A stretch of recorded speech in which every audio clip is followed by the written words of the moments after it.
नमस्कार, मी प्राची विनायक पवार। आज आपण कटाची आमटी कशी बनवायची ह्याची रेसिपी बघूया। महाराष्ट्रात हे सगळीकडेच बनतं। होळी असू दे, गुढीपाडवा असू दे, पुरणपोळीसोबत ही खूप अप्रतिम लागते आमटी। खायला चविष्ट, आंबट, गोड, तिखट अशी ही कटाची आमटी आहे।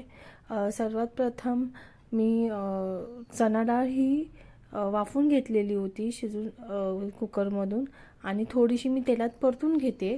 त्याच्यासाठी लागणारं साहित्य म्हणजे जिरं, कढीपत्ता, लसूण, खोबरं मी थोडंसं चिचून घेतलेलं आहे उबडधोबड, हळद, लाल तिखट आणि मिक्स मसाला, काळं वाटण, आणि हे मी परतून घेतलेलं चणा डाळ। आता त्याच कढईमध्ये, ज्या कढईमध्ये मी चणा डाळ परतून घेतलेलं आहे त्याच कढईमध्ये मी तेल टाकलेलं आहे।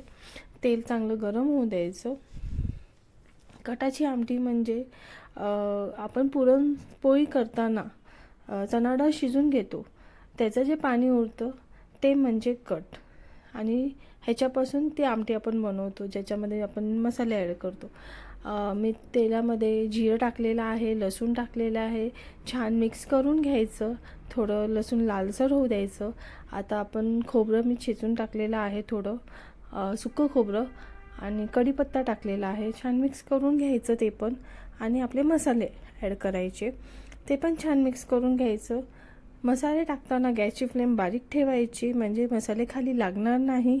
आणि थोडंसं परतून झालं का हे म्हणजे चणा डाळीचं पाणी होतं ते मी थोडंसं टाकलेलं आहे, कारण की त्याला तरी छान येते।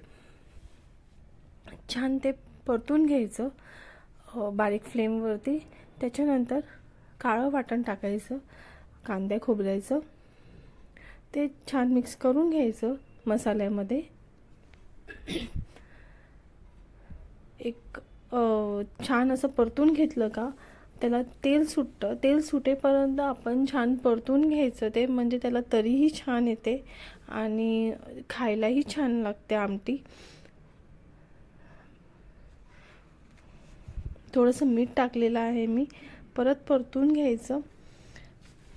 काही ठिकाणी चिंच, गूळ, म्हणजे बऱ्याच ठिकाणी चिंच गूळ टाकतात, पण मी चिंच गूळ स्किप केलेली आहे, आमच्याकडे ते खात नाही, म्हणजे गूळ आणि चिंच नाही टाकत या आमटीमध्ये।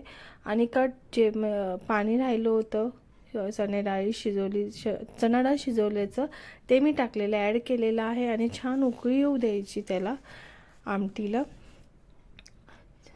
10-1 मिनटं छान शिजून घ्यायची ती आमटी। त्याच्यावरती मी कोथिंबीर ॲड केलेली आहे।